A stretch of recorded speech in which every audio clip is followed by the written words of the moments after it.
but is to just listen to what they're saying carefully and write down on a post-it note a short quote of what they said, and then just share it after that with us or within the group, and just explain why did you write it down, why did you write that down, and how does that relate to what you were doing. My name's Sam. I'm a PhD student here at PCI. So I'm going to be talking about radical self-sabotage. And the hashtag for this presentation, if you want to tweet, is maybe this presentation is really basic and repeating things we already know, or maybe that's a meta level of self-sabotage. So if you do want to tweet, that's the hashtag.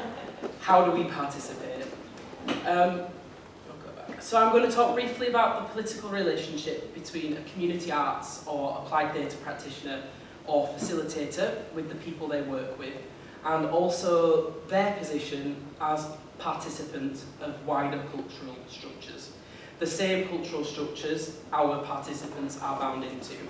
So I want to ask questions about our positionality that often transgresses the line between artist and academic. How do we participate, and how must we sabotage ourselves to interrogate our participation? I'm going to draw from two examples that are forming case studies in my PhD research and two philosophers that are informing my thinking. Gayatri Spivak, who is a post-colonial philosopher, and Henry Giroux, who writes about radical notions of education and critical pedagogy. So as someone who comes from an applied data background, when I talk about participants, I usually mean people taking part in a workshop, although that might become less defined in this presentation as I hurtle toward a sort of non-conclusion. To contextualise this, my research surrounds radical notions of representation and the margins. I'm looking at how applied data practitioners and artists produce spaces of representation for marginalised communities on political and economic landscapes of austerity. So my work on representation draws from the writing of Spivak, and I'm focusing on practice with refugees and asylum seekers, which I'm starting to think about as the kind of austerity and the figure of the migrant as the two political spectres of this decade, and I'm thinking about how these intersect. I'm also starting to think about how, in a thesis invoking radical notions of representation drawing from Spivak, I have to interrupt my own writing and research with those same roots of interrogation and questioning. Because of this, I'm thinking of refugees and asylum seekers beyond the confines of European and Western legal definitions. Spivak writes, "I write in the conviction that sometimes it is best to sabotage what is inexorably to hand than to invent a tool that no one will test while mouthing varieties of liberal pluralism." And I've just realised I haven't included the references to source material on this, so if you'd like them, I'll tweet me or email me. Professional self-sabotage. So Spivak's work extensively critiques the role of academia and even the most radical writing as reproducing the West as subject. So whilst Foucault does away with the undivided subject, we reintroduce it, filling the empty space of the agent with the historical son of theory, the subject of Europe, with desire to conserve the subject of the West or the West as subject. And so whilst I don't want to undermine the special status of the refugee, and this is something I will come back to, I must sabotage this construct and consider the ways in which it prioritises the global north and the western centre. So I take the term forced migration from refugee studies to include migrants fleeing natural disaster, climate change, social situations, economic disaster, and I use the work of Anthony Richmond to sabotage this construct, as he writes, "Whether it is the effect of destroying the rainforest or building dams, inducing large-scale unemployment through externally imposed monetary policies, the accumulation of agricultural surpluses in one region while famine reigns in another, the military invasion of one state by another, violent revolution or nationalist insurrection, the persecution of ethnic, religious or political minorities or fallout from a nuclear disaster, All of us are implicated in the causes and directly affected by the outcomes. It's perhaps the final statement that is the most important of all. All of us are implicated in the causes and directly affected by the outcomes. Europe has the deadliest borders in the world. Thousands of migrants die on the edges of Europe every year. Spivak says we must connect the global north to the global south in our thinking, the west to the rest. That's mine, you can't have it. We recognise forced migrants as refugees beyond those who are fleeing persecution that is isolated from our subject, the Son of Knowledge. I'm still formulating these ideas and what the point of it might be. The first case I want to draw from is a project that took place last year. This project, called Migration and Home, asked what welcome might mean in a utopia. We took a starting point of utopia as deriving from the Greek topos, meaning no place or nowhere, and combined language research with visual arts and performance. Researchers from the University of Leeds worked in partnership with Wakefield-based arts organisation Faceless Arts, local charities and third sector organisations, and with undergraduate and postgraduate students to run arts workshops with refugees, asylum seekers and newly arrived people. The process led to a series of diverse artistic and research outputs, including a film, still paintings, a book detailing the work, a promenade-based street performance and a musical composition. Now I want to draw from another radical thinker, Henry Giroux, to consider a position on participation with regards to this project. Then I want to scrap that idea and then I want to bring it back. So for Giroux, a participatory practice that is radical, democratic and transformational is about creating a space and process by which participants can translate private concerns into public issues. And he says under the march of neoliberalism, the public collapses into the private. Broad social problems or systematic inequalities are disconnected from processes of power and oppression by those who are subject to them. Democratic participation requires a democratic intellect. And I don't mean intellect in the Theresa May or Justine Greening version of the word, which means remembering things for exams. I mean an ability to connect your private concerns and troubles with public concerns and troubles. It is about educating people to be, this is Henry Giroux, educating people to be self-reflective, critical, self-conscious about their relationship with others and to know something about their relationship with the larger world. Participation in this sense not only provides important, thoughtful and intellectual competencies, it also enables people to act effectively upon the societies in which they live. Now, much participatory work in applied theatre is, of course, born through tradition, drawing from people like Freire and Boal, both of whom Giroux is hugely influenced by. Now, in our project, we use language to consider the word welcome. One of the really important parts of the work was making the silk paintings to communicate these ideas. The silk paintings provided a space for people to mark out words and languages, and for the kind of importance of this can't be underestimated. For newly arrived people, language exists as a marker, it's a point of tension, with huge ramifications for the asylum process if one were to be seen to be speaking the wrong language. In our workshop, there was no wrong language. In the second workshop, larger silks were painted in groups. These now hang in the entrance to one of the workshop sites and the dining space in the other. As explorations of welcome, they now serve as welcoming pieces of art with languages, words and images recognisable to future refugees and asylum seekers using those spaces. They served in their creation as an artistic activity to explore a narrative of migration and welcome, but they also now serve to become part of narratives of migration for futurely newly arrived people seeking asylum. We considered how these exercises worked as resistance to processes of exclusion. We created a space of welcome, literally through the subject matter, but also in the form of workshop and its content. In our practice and planning, we considered the ways in which national narratives of migration work to denigrate the special status of the refugee, with terms like economic migrant now finding a home in public policy, David Cameron describing refugees in Europe as a swarm. The right is aiming not to productively sabotage the term refugee, but to do away with it altogether, in its attempt to further the subject of the West, the dominance of the global North, and to extend the silence that marks our global interconnectivity and systems of inequality. But I now have to sabotage Giroux's idea of participation. We didn't work with participants to connect these ideas of exclusion and welcome to society more broadly. This was about socialising, language learning, and celebration, which in this setting is all very political, but it wasn't about a revolution.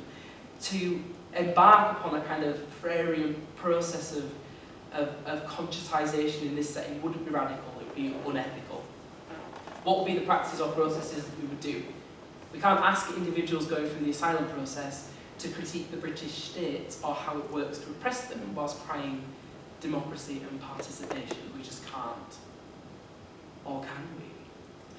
To unsabotage this idea of democratic participation, we need to focus on the positionality of the artist. So the second case study I want to briefly introduce comes from SBC Theatre, who they were called Strawberry Blonde Curls Theatre and are now rebranded as Standardly Counted. This was an R&D for a new piece, Displace, focusing on the story of one young man who'd been denied citizenship in the UK whilst his entire family had been accepted. This was not a piece of participatory work in the sense that it wasn't workshops with the community, it was making a performance with actors. He'd lived here his whole life as far as he can remember.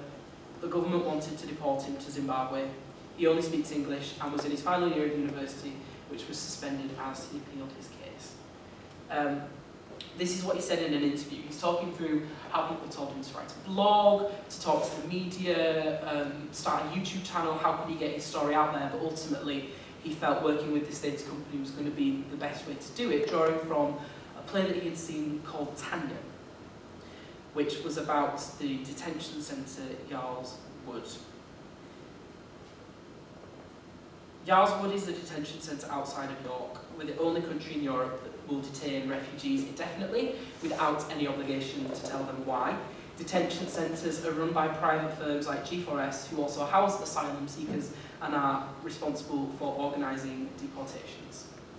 Levels of abuse in Yarl's Wood are reported to be sky high, but this theatre company has an additional unofficial aim, and that is to get Yarl's Wood shut down. And their work addresses this in its content, but they, as artists, are also regularly leading protests and activity beyond their theatre to get this done.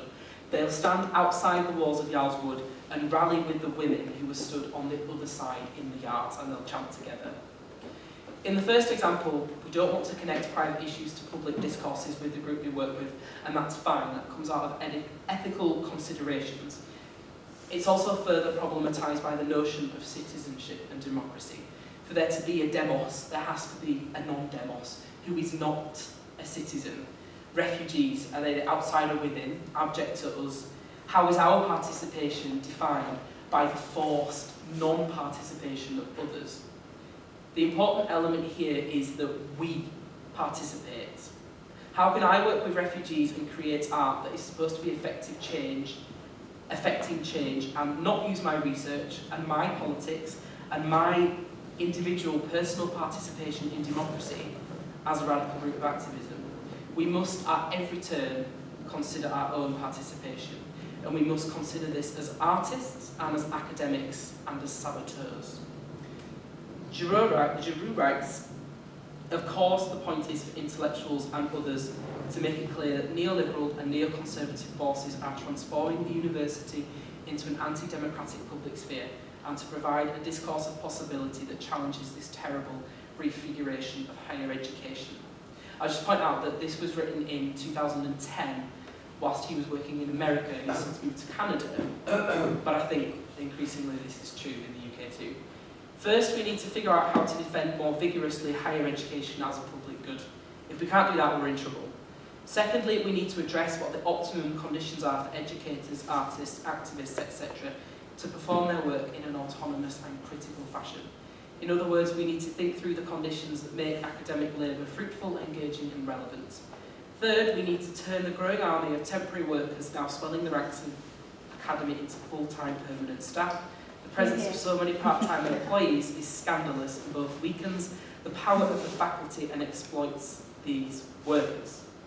I think when he says part-time, he means our 0 hours contract. I think as people who work in theatre, we might quite like a part-time job in university, but we want to know that that's going to be sustained. Fourth, we need to educate students to be critical agents, to learn how to take risks, engage in thoughtful dialogue and address what it means to be socially responsible. Strong words from Dr. Giroux, but if we want to participate radically, we must sabotage our own processes, positions, understanding, art, writing, and of course, sabotage the West and ourselves. Yeah. I'm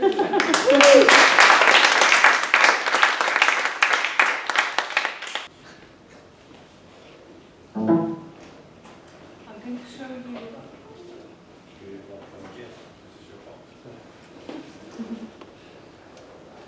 A bit of my practice research project.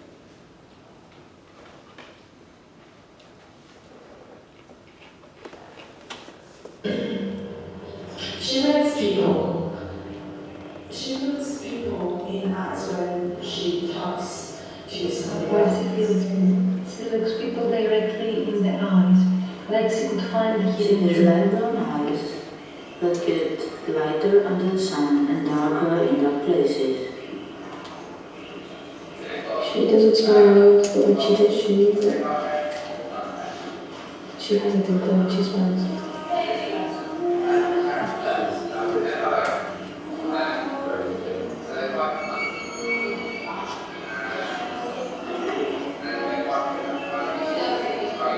She is white. She is quite pale. Eyes are sometimes hazel, sometimes green. Sometimes light, sometimes moonlight. Which means that it comes on the light.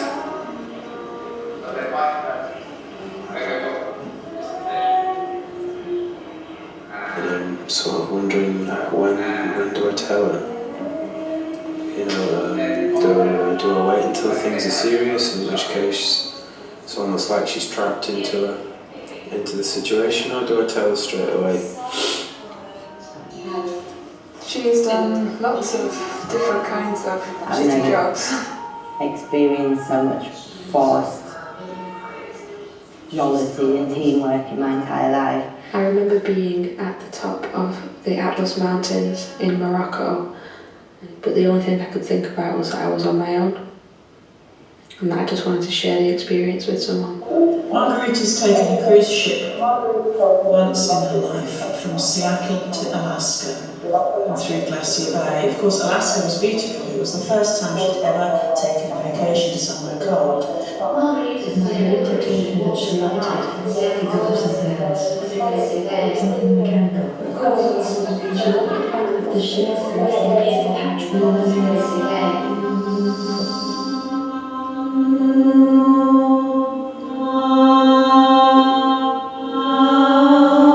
I remember many years ago walking along the top of the Brecon Beacons on the day after New Year's Day, and it was a really crisp, cold winter's day, and the sun beat out brightly all day, and I can remember it just as it was going down, just as the sun was sinking, we were losing light.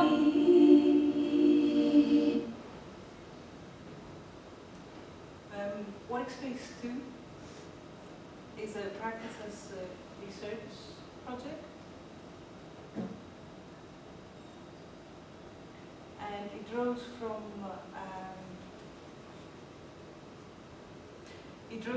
Dennett's multiple drafts model of consciousness, which supposes that there isn't a single narrative or a final published thing, a draft as far as consciousness is concerned, but rather that there are multiple drafts or narrative fragments at various stages of editing in various places in the brain.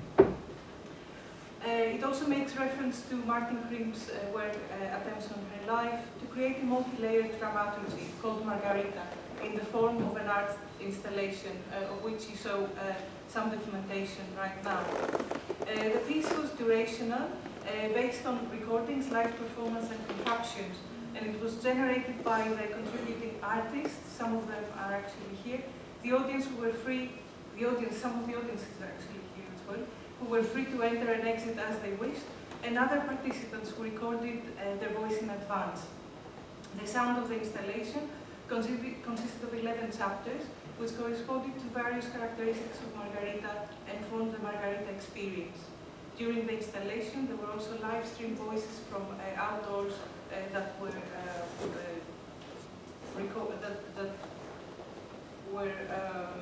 triggered and were live streamed inside the space. Now, I'm going to be analyzing this obscure diagram that I have made, that it kind of also resonates on some things that Lucy has referred to. One of my entry points for my practice as research is the intersection of scenography and cognition, and the observation of the analogies between the making of our worldviews and the making of the stage. Through my practice research, I have outlined how science metaphors of consciousness may be employed for generating critical practice to test what I call a groundless scenography. The theory of structural coupling can be investigated scientifically using the part of cognitive science which understands and accounts for cognition as being embodied and ecological. However, as a theory, it does not have a fixed foundation, as it is always dependent on the pathway established by our involvement with the environment and our unfolding from it, and it is therefore groundless. When Varela et al., who have written The Embodied Mind, and they have initiated the idea of an active cognition, refer to groundlessness, they refer to it as a philosophical issue open to discourse and identify its roots to the lack of an ultimate ground. For example, an independent external world. They conclude that our historical situation requires not only that we give up philosophical foundationalism, but that we learn to live in a world without foundations and in extent to philosophize without foundations. If our world is groundless, how are we to understand our day-to-day experience within it? Our experience feels given, unshaken and unchangeable. How could we not experience the world as independent and well-grounded? What else could experience of the world mean? This is quoted from Varela et al., 1991. Following up on the idea of the correlation between the making of our worldviews and the making of the states, these questions can be considered pertinent also to a scenographer. A scenographer's work in hybrid performance environments entails not only designing something that will be built, but also figuring out how to orchestrate the expanding and shifting forms of the audience's mutual enfolding with scenography in a groundless contemporary performance landscape, where scenography can be invisible, where it can be felt, walked, digested, made, ignored, found, but it can also make us, as Locke and Goff have observed in 2013. This figuring out how needs further testing, therefore, in research scenography so as to develop groundless methods, ways, ideas, and further questions that this groundlessness brings to the orchestration of the stuff that contemporary performance is made of. This groundless scenography, that is, if we borrow the words from the inactive, is the scenography in which audience and environment enfold into each other and unfold from one another, involves audiences as agents with a performance environment. Therefore, this kind of testing cannot take place without considering the human aspect. Varela et al. Argue that this sense of groundlessness in Western culture is predominantly perceived as unsettling by its members. This unsettling feeling, which is brought to a person by the feeling of groundlessness, Richard Bernstein has coined Cartesian anxiety. Varela, Thompson, and Ross identify that what Western society proposes as cure is the finding of a new grounding, or return to all the grounds. However, what they suggest is that the solution for the sense of nihilistic alienation in our culture is not to try and find a new ground, but it is to find the disciplined and genuine means to pursue groundlessness. And they further add that because of the prominent place science has on culture, science should be included in this pursuit. So both human experience and cognitive science should be pursued in a reciprocal way. Now, how does this relate to my practice? In my current practice research, I'm focusing on hybrid participatory performance environments, and I'm tackling the groundless, meandering, and often messy aesthetics by following the inactivist call, who propose to find the disciplined and genuine means of pursuing groundlessness in the world, rather than try and find a new ground. I am conceptualizing this pursuit of groundlessness in a disciplined and genuine means in the performance world by using the notion of a scenographic contraption, or scenocontraption, a method tool I have developed and brought in through my design practice. The story that the contraption is covering is the mutually unfolding and unfolding world and agent, and the way we can explore this constant self-modifying process of the audience participant in relation to the performance space as scenographers in contemporary expanding scenography culture is, I suggest, by understanding that in participatory performance, the space rehearses and it simultaneously performs. While Hannah says that space performs, I suggest that in these particular hybrid performance situations and environments, the space simultaneously performs and rehearses. I'm introducing the idea of a space which rehearses together with the agents, and that when agents' environment are attuned, both space and agents perform. However, this rehearsal performance is occurring simultaneously within a hybrid performance installation space, because we don't have one position of an audience participant or only one event, but several viewing and experiencing positions and a shifting, multifaceted event. So, for example, where the space may perform for one agent, an audience participant, it may be in rehearsal with the other. Blaker says that by deconstructing or rejecting norms such as the dramatic frame, does not necessarily leave the spectator free to see as he or she wishes. I will add that contraption may help us with conceptualizing groundlessness in contemporary performance practice. However, yes, it does not still leave the spectator free to see as he or she wishes. More testing needs to be done towards that direction. What are the implications of the space performing, rehearsing? In a space which rehearses, the audience participant can be considered as an inventor. A contraption in the study is understood not so much as a machine, but as consciousness in the process.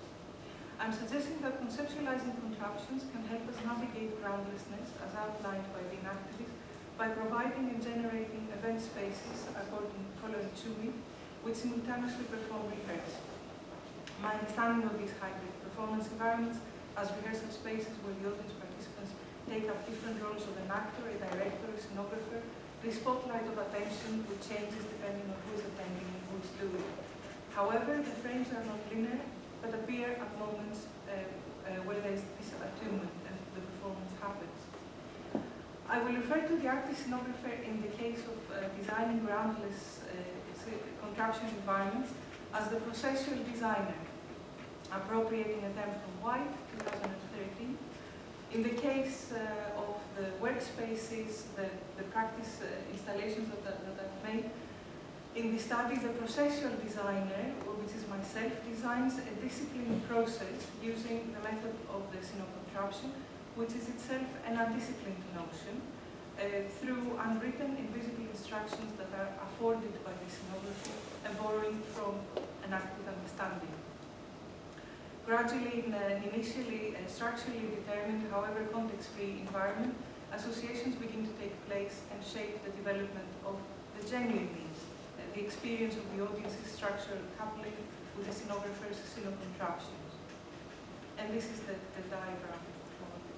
The scenographic environments I create aim to achieve this real-time adjustment by designing an interface between myself plus my collaborators and the audience, where the artist plus the artistic team is considered the inner and the audience the outer world, and in between a language is negotiated as a doing, which is structurally determined, tightly knit to the performance environment and to the social mesh of the event. The language which will successfully and constructively communicate between the two, artist, scenographer and the audience participant, should be nuanced and invisible so that the experience is not solely structural but also embodied. In terms of scenography, This is what Locker and Goff refer to as invisible scenography, a scenography designed in the scenographer's mind and seen, experienced, felt by the individual audience member's whole body. These insights are captured and developed as an ongoing way of working as an artist researcher with the contraptions and by observing the interaction with the audience participants. After its presentation of the work, some parts of the scene or contraption are simplified, producing nuance and subtle aesthetics, while new contraptions take form in a less subtle and in cases primitive stage. These are then developed following the embodied feedback I get from the audience participants' interaction, creating gradually more connection between the layered, subtle and primitive nuances in the following workspaces. The idea of a contraption is also a useful way to conceptualize participation in these hybrid performance environments, navigating the space in an inventive, though inefficient way, turns participation, as Harpin and Nicholson say, less into an action than an encounter and a perception. This encounter entails the audiences and also the audience participants themselves, while the idea of participation as perception is useful for this occasion, because perception can be understood as a contraption in contemporary cognitive science, like Dennett refers to the scaffold, the process, an inventive process. A recent co-scenography, now applications of the research that I have designed is PM Voice, and this is the logo of the work. PM Voice is an autopoietic system scenography developed for the pan-European political movement PM25. In last August, I met up with the core team of PM25, and they asked me to respond with a design proposal to the need of a platform which can integrate art into their politics. After reading the manifesto of the party, observing the launch event, talks and projects by the members, I responded with PM Voice as a proposal base of an autopoietic scenography which contextualizes conversation in various iterations. Now, it's a 9-year project, and the aim is in its event that the PM25 organizes to be able to get some feedback and to contextualize a conversation with the participants and get insights. There's always a problem in events that when you have a very specific time for questions at the end, especially if you have 2,000 people in the space, you will never make a productive conversation. So this kind of facilitates this. And in a longer term, what it tries to do is to get the questions from the audience, and we're going to be commissioning artists where we're going to be giving these questions, and so they respond with a creative work to do the questions that the people have been asking. Now, more on a practice base, this is one of the actions that we delivered. So this is what the audience were sending during the events and while listening to the talks by Twitter or email or WhatsApp. Then we would print these and take photos of them and project them inside the space. And so there was this feedback loop. The audience were aware that that we were kind of generating this conversation, and at the end they would also see their questions posted outside.